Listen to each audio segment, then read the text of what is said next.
Você está ouvindo Roteiro Cast.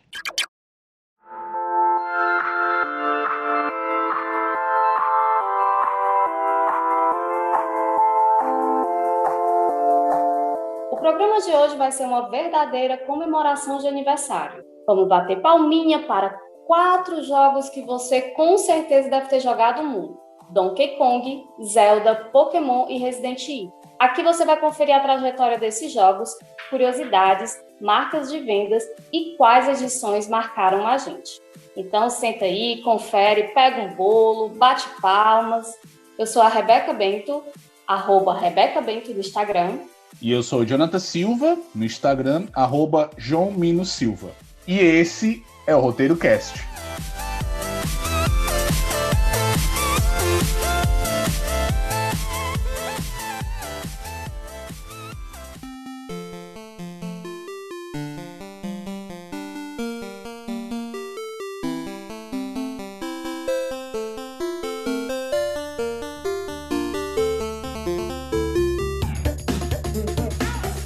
E vamos dar prioridade para falar do mais velho primeiro.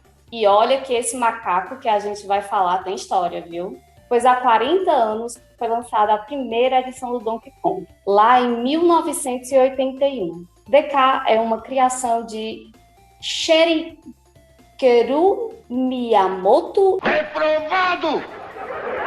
Desculpa, gente, mas assim, o meu japonês, ele tá meio em falta, sabe? Então, vão me perdoando. Shigeru Miyamoto. Inicialmente, antes do surgimento do popular Nintendinho, Donkey Kong foi lançado para os arcades, em um jogo onde ele era o vilão, e o Mario, que no game é chamado de Jumpman, é que era o herói. Aí, muito tempo se passou, o DK marcou história no Super Nintendo, com Donkey Kong Country, e atualmente a franquia já vendeu mais de 48 milhões de jogos pelo mundo. Número alto, né, John? Rapaz, sem comentários a franquia do Donkey Kong, porque foi uma constante na minha infância. O Donkey Kong Country, eu faço questão de ressaltar isso, ele é um marco dentro dos videogames, porque antigamente os jogos eram muito dentro daquele cenário, né, 2D, obviamente uma arte impecável. O primeiro jogo que me marcou muito foi o do Super Mario World, mas quando eu vi o Donkey Kong Country, aquelas animações em 3D... Cara, dá arrepio até hoje, e a música era sensacional. Os 3 primeiros lançados pro Super Nintendo são marcantes pra mim até hoje. Eu joguei alguns outros que vieram depois, o Donkey Kong 64 principalmente.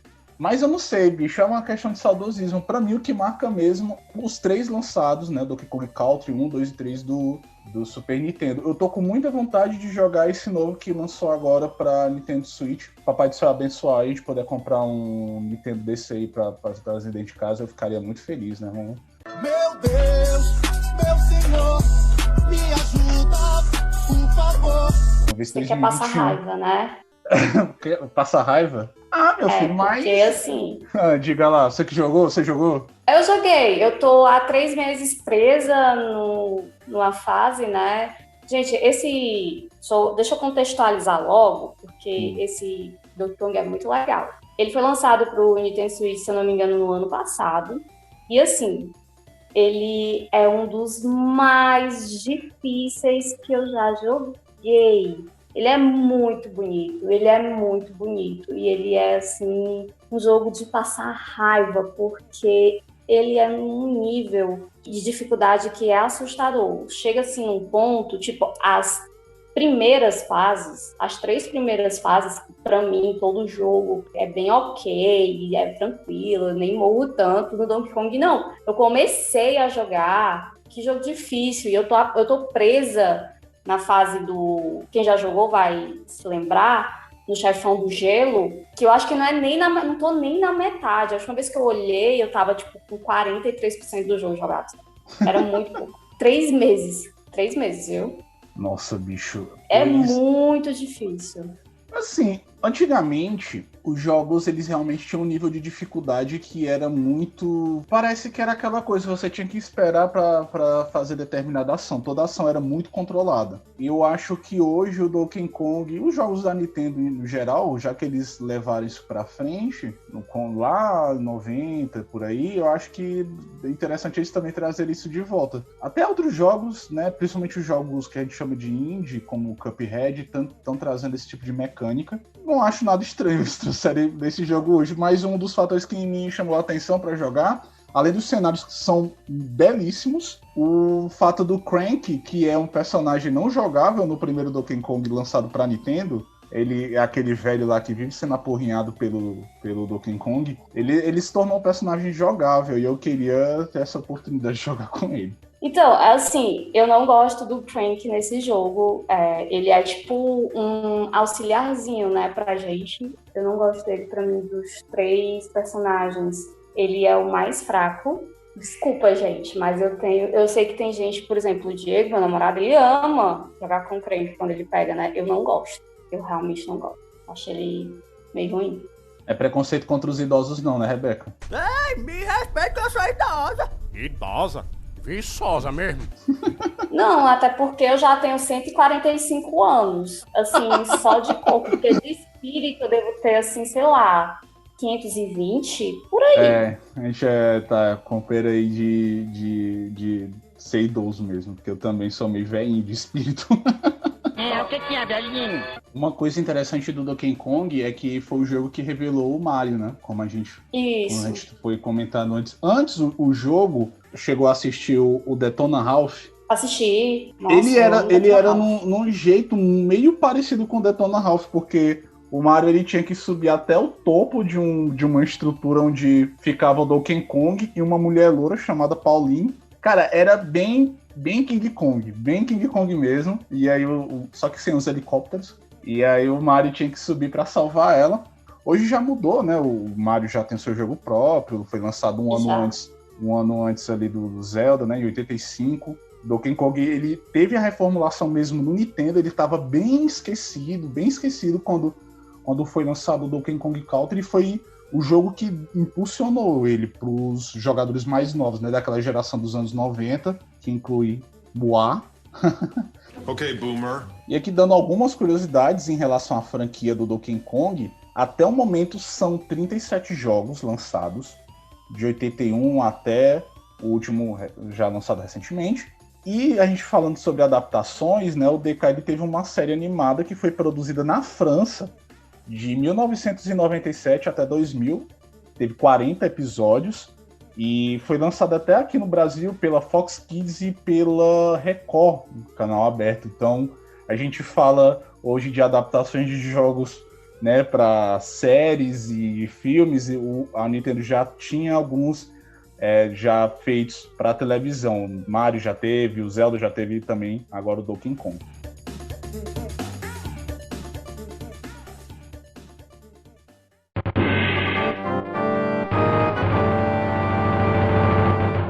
Agora a coisa vai ficar épica de verdade, que nem a saga desse jogo que eu vou falar agora, porque é um momento épico deste podcast. Mais uma criação do mestre Shigeru Miyamoto, The Legend of Zelda teve o seu primeiro lançamento lançado em fevereiro de 1986, há 35 anos, direto do túnel do tempo. Então, de lá pra cá, foram lançadas 17 edições de The Legend of Zelda, uma franquia que já rendeu aos cofres da Nintendo mais de 62 milhões de unidades vendidas. É muito jogo botado aí na banca. Isso levando em consideração só apenas os 10 mais vendidos, tá? Os 10 mais vendidos renderam só isso, de cópias vendidas. Tem tanto jogo do Zelda que a franquia tem 3 linhas do tempo, e é bem complexo. E nós vamos explicar isso agora. Você sabia disso, Rebeca, que tinha 3 linhas do tempo só pro Zelda? Olha, eu sei muito pouco de Zelda, porque é um jogo que eu não joguei.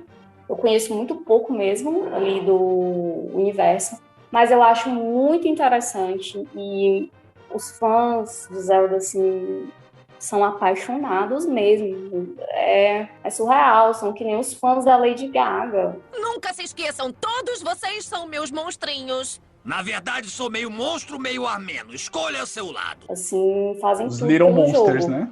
Exatamente. Os Little Zeldas. Os Little Zeldas. E assim, a arte dos jogos, eu gosto muito, muito mesmo, muito. Principalmente de quando ainda era dos videogames antigos, porque era tão bonitinho, mesmo assim, esse lance de não estar perfeito, ainda sem 8 bits e tal, é tão bonitinho, tão, sei lá. Agora, só explicando esse lance das linhas do tempo, porque isso confunde até mesmo quem é fã dos jogos, porque tem vários níveis de fãs, né? Tem aquele fã que se aprofunda em apenas jogar e tem aqueles fãs que querem realmente imergir na história, então para eles eu vou explicar como é que funciona isso. A história é épica, eu gosto de histórias épicas. O Shigeru, ele tinha uma coisa de se apaixonar por histórias de cavalaria e tal, e ele imprimiu muito no Zelda. E como eu adoro histórias de fantasia, eu gosto de não só jogar o jogo, de explorar o jogo, mas também saber o lance da história. E, embora o jogo, os personagens não falam, né? Eles só tem aquela legenda lá e tal. Mas, mesmo assim, você consegue imaginar a história. Eu vou explicar aqui para vocês, curiosos de plantão. De acordo com o Santo Graal da franquia do Zelda, que é o The Legend of Zelda The Hyrule Historia, que é um livro lançado já faz algum tempo, uns 5 anos, perdoe a falta de exatidão da data, ele elenca exatamente como é que funciona essa linha do tempo. O primeiro jogo é Skyward Sword, lançado em 2011, que inicia a saga do Zelda. Aí logo depois vem o Minish Cap, que foi lançado para Game Boy Advance em 2004. Logo após o Four Swords, lançado também para Advance em 2002. Ocarina of Time, Nintendo 64, lançado em 1998. A partir daí, desse último jogo, é aí que tem as 3 linhas do tempo. A primeira linha do tempo é Link, o personagem principal, vence o Ganon, que é o vilão da saga, né? Dessa linha, temos o jogo de The Wind Waker, de 2002, lançado para GameCube. Temos o Phantom Hourglass, de 2007, lançado para DS, Nintendo DS. E finaliza com Spirit Tracks, lançado em 2009 para Nintendo DS. Tem a linha do tempo em que o Link evita que o Ganon obtenha a Triforce. Aí temos, em 2000, o Majora Mask, do Nintendo 64, o Twilight Princess, de 2006, lançado para Wii, e, em 2004, o Four Sword Adventures, lançado para GameCube. E a mais extensa linha do tempo é a que o Link é derrotado pelo Ganon. Aí tem o A Link to the Past, que foi lançado para Super Nintendo em 91, o Oracle of Ages e Oracle of Seasons, lançado em 2001 pelo Game Boy Color. Aí tem o Link Awakening, logo em seguida, lançado em 93 para Game Boy. Em 2013 teve o A Link Between Two Worlds, lançado em 2013 para Nintendo 3DS. Tem o Triforce Heroes, 2015, lançado também para 3DS. O de 86, que foi o primeiro a ser lançado, que é o The Legend of Zelda, para Famicom. E o segundo jogo a ser lançado, de 87, que é o Adventure of Link, também lançado para Famicom. Ufa! Terminou aí, tá sem fôlego, porque Caraca, é muito jogo. É sério, é importante dizer isso porque muitos fãs não sabem, porque é muito bagunçado para quem quer entrar no universo do Zelda, mas não sabe qual é a linha do tempo, qual é a linha temporal. E muitos jogos exploram isso, né? Mas o Zelda, ele faz dessa forma. Tem a Triforce, né? Que é o objeto maculado ali de toda a saga. Ele também tem o Três Linhas do Tempo. Se é que a gente permite fazer esse trocadilho. Assim, eu acho interessante porque Zelda é um jogo muito famoso e que rende muito dinheiro. E um jogo muito bom, né? Mas ele foi pro GameCube, que é um videogame que é considerado um fracasso, né? Ou seja, Zelda também não foi capaz de salvar o GameCube. Nunca joguei. Nem eu.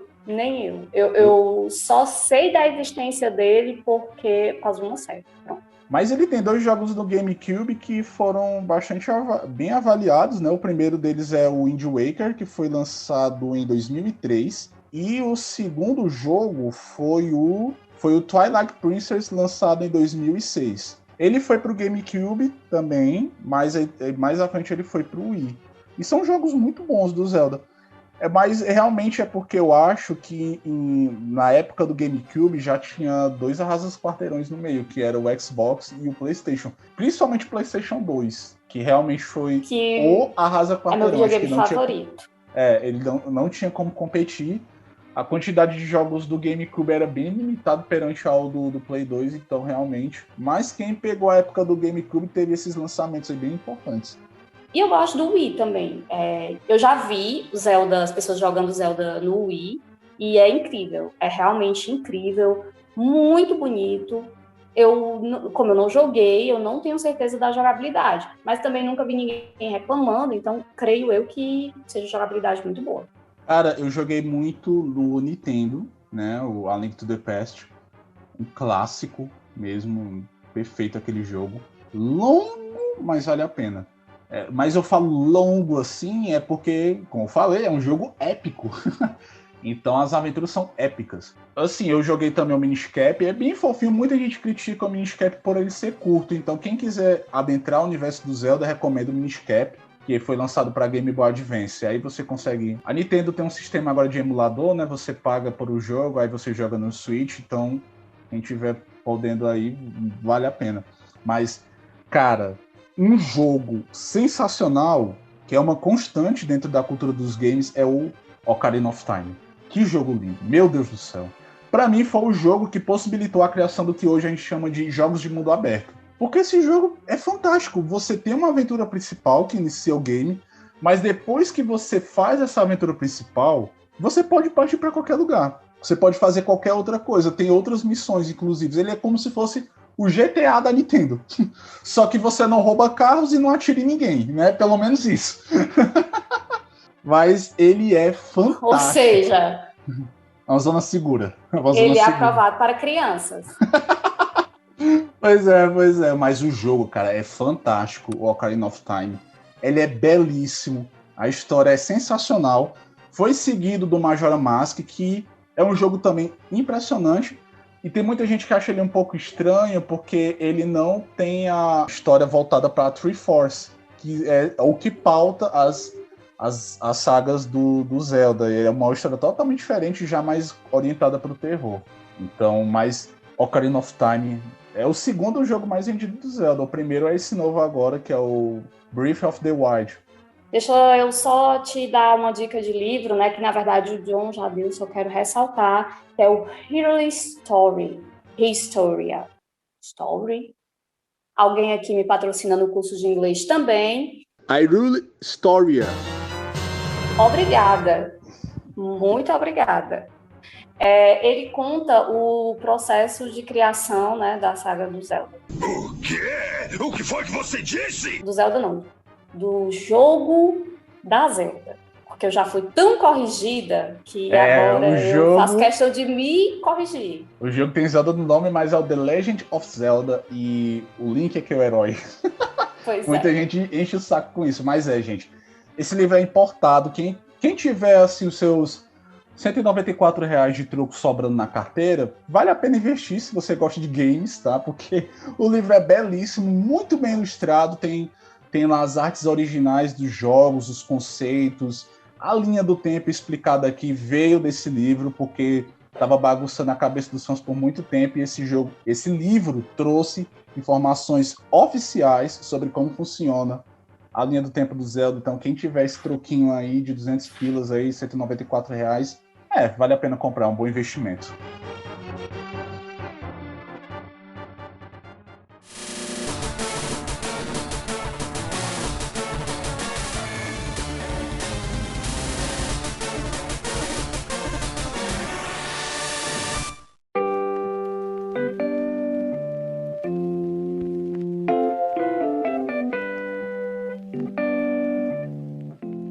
Se você nasceu depois dos anos 90, sei lá, 92, 95, com certeza você vai ter lembranças de Pokémon. Porque ele também está fazendo aniversário. Em 1996, era lançado o primeiro jogo da franquia no Japão, o Pokémon Red and Blue. De lá para cá, o Pokémon deixou de ser uma franquia de jogos para se tornar uma franquia de mídia. Só em consoles da Nintendo são 63 jogos. Eu vou repetir porque talvez você não entendeu. 63 jogos. 63. Porra!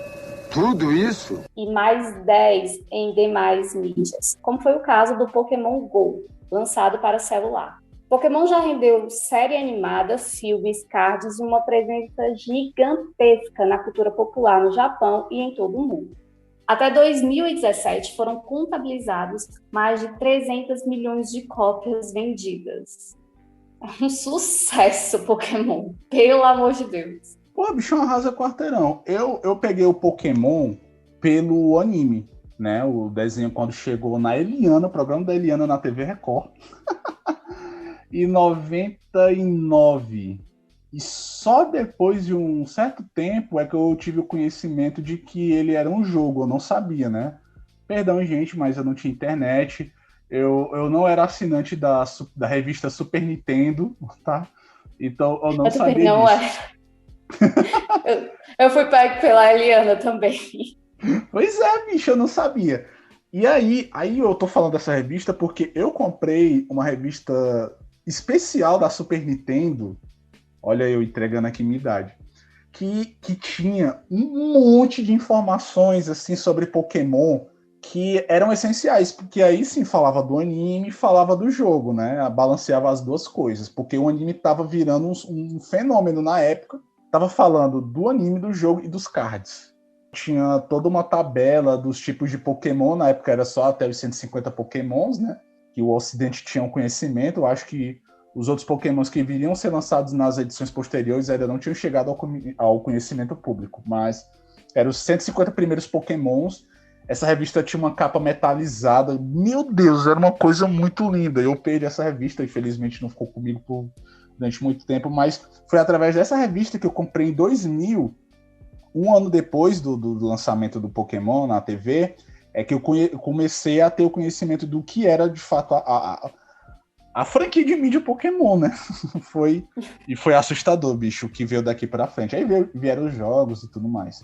Não, nunca comprei nenhuma revista de Pokémon, assim, como tu, mas eu era tão apaixonada, eu conheci também pelo anime, né, pelo desenho da Eliana, e aí eu fazia as cartinhas do Pokémon pra mim mesma, tipo, era como se fosse a minha Pokédex. E eu tive Game Boy Color, né?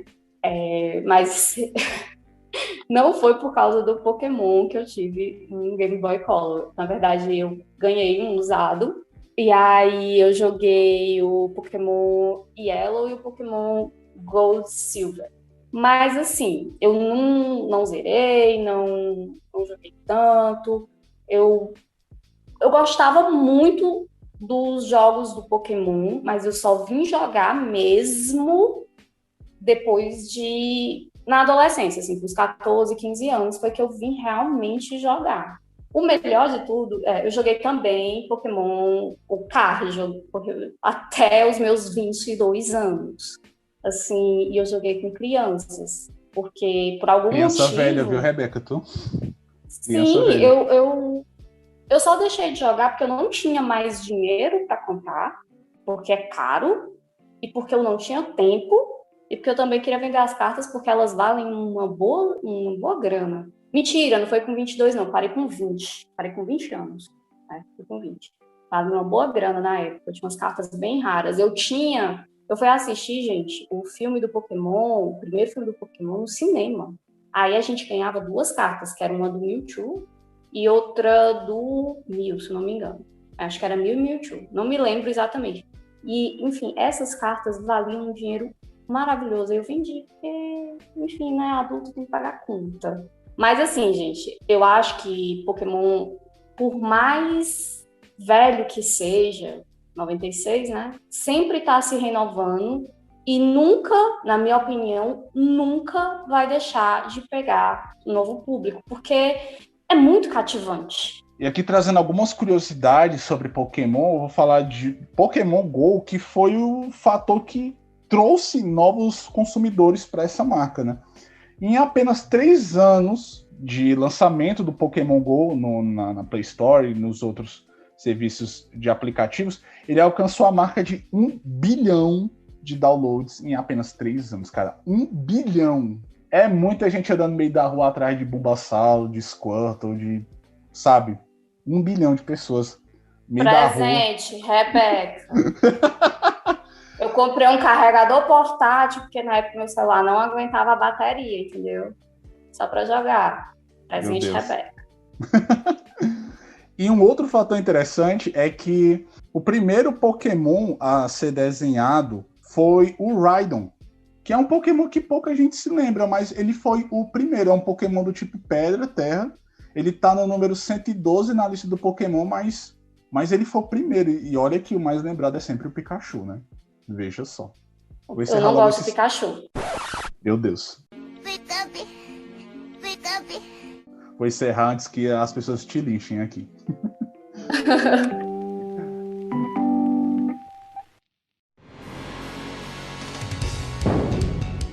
Chris Redfield, Jill Valentine, Resident Evil.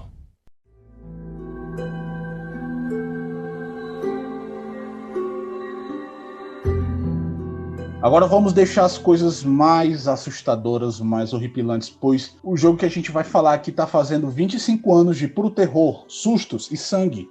Sim, eu me refiro a Resident Evil, o primeiro jogo que me fez pular de medo quando eu era um pequeno John, gamer, lá nos anos 2000, dei um pulo para trás de susto. Vou explicar já o porquê. E o Resident Evil, ele marcou a história dos games, pois ele tem um enredo que hoje chega ao 31º jogo, né, o recentemente lançado Resident Evil Village. Então ele tem muita história para contar de horror mesmo, de zumbi e coisa de curubal. Muita coisa horrível foi mostrada de 96 para cá e muitos dólares também, porque a franquia da Capcom já botou para venda 100 milhões de unidades para jogo. Então, do terror à ação, o game marcou muitas gerações mesmo, independente se você acha que o Resident Evil ficou mais ação ou mais terror, não importa. Respeite as lendas. Você sabe que os novos eu tenho coragem de jogar. Os primeiros eu joguei o primeiro, joguei o segundo, um pouco do segundo, aí não jogava mais. Esses novos até que eu tenho um pouco mais de coragem de jogar, mas ainda tenho um medinho. Eu acho a cara do Daniel. Se você não sabe por que eu estou dizendo isso, volte para o episódio sobre adaptações de jogos de cinema, você vai entender. Sério. O Daniel, ele infelizmente não pôde comparecer, mas ele deveria estar batendo ponto aqui para falar de Resident Evil, porque ele milita pela franquia. Ele não joga, ele milita a favor da franquia. E aí eu vou até tomar aqui a função do John, que ele é a nossa enciclopédia ambulante, né? Ele sabe tudo, tá dizendo todas as nossas curiosidades. Deixa eu só dar algumas coisinhas aqui sobre Resident Evil. O jogo é inspirado no jogo Alone in the Dark, um dos precursores do gênero terror no videogame. Eu joguei um pouquinho de Alone in the Dark, eu morro de medo, me cago de medo, não voltarei a jogar. E assim, se a inspiração foi realmente em Alone in the Dark, parabéns, deu certo. O primeiro jogo teve cutscenes feitas com atores reais, com um tom meio filme trash. Pra quem não sabe, filme trash é aquele filme assim bem zoado mesmo, que fresca, que ninguém gosta. Quer dizer, mentira, eu gosto. Só filme zoado. Eu também gosto de um bom filme trash, eu também adoro. Todos nós gostamos. Os 3 primeiros jogos tiveram remakes. Eu não joguei os remakes, mas eu vi que ele tá dividindo muito a internet. Tem gente que gosta e tem gente que não gosta. Você jogou? Cara, eu não joguei. Eu joguei mesmo só os clássicos. O terceiro foi uma constante dentro da cultura dos videogames, porque eu acho que o terceiro foi... Sabe, o terceiro é exatamente o que o Ocarina of Time é pro Zelda. Então, se divide entre o antes e o depois. Embora... eu acho que o meu preferido mesmo de todos os Resident Evil é o Resident Evil 4, porque eu acho os personagens do Resident Evil 4 muito cativantes. ¡Mátalo! ¡Agárrenlo! ¡Basta, hijo de puta! ¡Detrás de ti, imbécil! Empieza a rezar. ¡Te voy a hacer picadillo!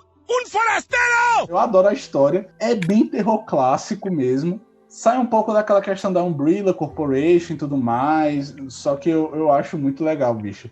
Eu adorava chegar pro mercante, ele abrir aqui a sobretudo dele e dizer Welcome! Pra te vender coisas. Got some rare things on sale, stranger. E os zumbis daquele vilarejo bem...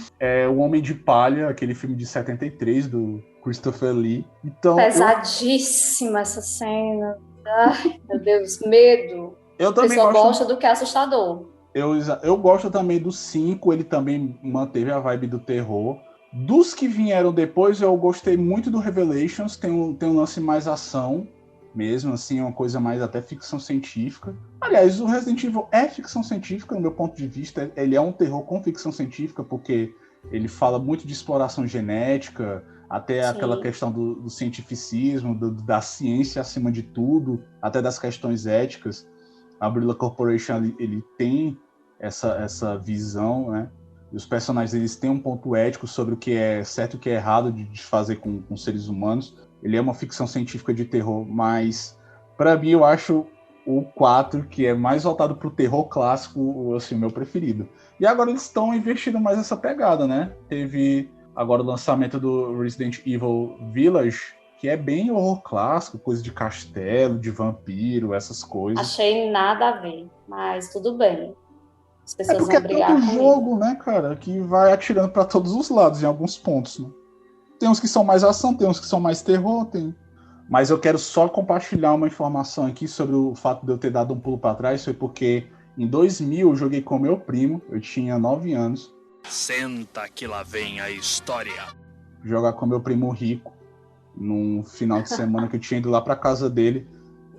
Esse meu primo foi jogar o primeiro, né? O primeiro jogo, eu babando de emoção. Eu adorava já filme de terror naquela época. E eu, nossa, um castelo. Eu achava que era mal assombrado. E depois eu vi zumbi. Eu já tinha assistido A Volta dos Mortos-Vivos, né? Do John Russo. Nos anos 80, aquela bagaceira horrível. Ali é um filme trash. Ah, pois é. E eu, nossa, que fantástico. Eu vendo aqui, todo embabascado, olhando o jogo, ele jogando, né? Porque eu não sabia manipular, né? O personagem. Ele jogou com a Jill Valentine. E eu todo aqui abismado, nem piscava. Quando fui ver, Rebeca, um cachorro pula em direção à janela de vidro. Meu irmão faz um barulho, filha da puta.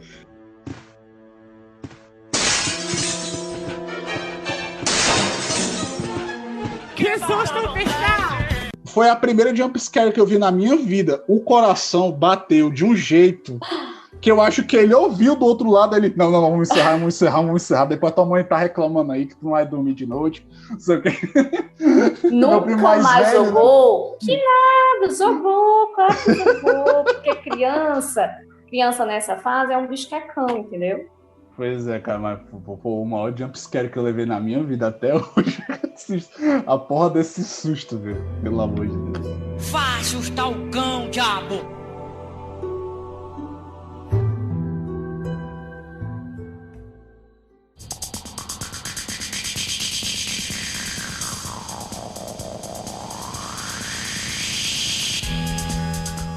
Mas é com esse jumpscare que o John levou. E que se você joga, eu quero saber. Por favor, me conte nos comentários lá do Instagram. A gente vai encerrando esse episódio do Roteiro Cast, que eu vou dizer, foi assim uma festa de aniversário maravilhosa. Foi muito bom lembrar os mais maravilhosos do mundo. Apesar de, né? Nem todo mundo concordar. Porque com certeza alguém vai dizer nos comentários que não concorda comigo, mas se você não concorda, tudo bem, nós somos amigos mesmo assim. E, você tá assim, no país livre, concorda com quem você quiser. Valeu muito a pena falar desses games e, sério, eu me senti muito nostálgica. Muito obrigada de trazer esse sentimento tão bom, de me levar assim, pra minha infância, a gente conversar um pouquinho. Eu espero que todo mundo tenha gostado. Muito obrigada a você que escutou. Mãe, muito obrigada por você ter comprado videogame pra mim quando eu era criança, tá? Muito obrigada mesmo. E aí a gente vai inaugurar depois desse podcast o Clube da Terceira Idade dos Gamers, tá certo? Gamers acima dos 30 anos que tiveram lembranças maravilhosas com jogos antigos. Exatamente, você pode me dar uma carta, tá bom? Tá certo, mande sua cartinha que a gente vai fazer um sorteio de cartas aqui, jogando pro alto, pegando uma para escolher. Mas, lembrando que se você quiser ouvir outros episódios do Roteiro Cast, a gente tem lançado periodicamente no Spotify, segue o nosso perfil lá, tá certo? Para você acompanhar as novidades. Tem o nosso site, roteironerd.com, da qual a gente lança os episódios do podcast, como também resenhas, matérias, informações do mundo nerd que você tem que acompanhar. E segue também o nosso Instagram, cara, porque a gente é bem interativo, a gente tá lá pra botar boneco no mundo nerd. Olha tem aí, novidade. A gente sempre avisa tudo que tá acontecendo no mundo dos games, dos filmes, HQs. Se você gosta de saber tudo em primeira mão, vai lá pro Instagram do Roteiro Nerd. Roteiro Nerd com 2 Ds no final, gente. É bem fácil, digita lá e segue a gente. Segue a gente, pois a gente é mó legal. É isso, gente. Muito obrigada, sério. Valeu, valeu, valeu. Até o próximo episódio. Tchauzinho. Tchau, tchau.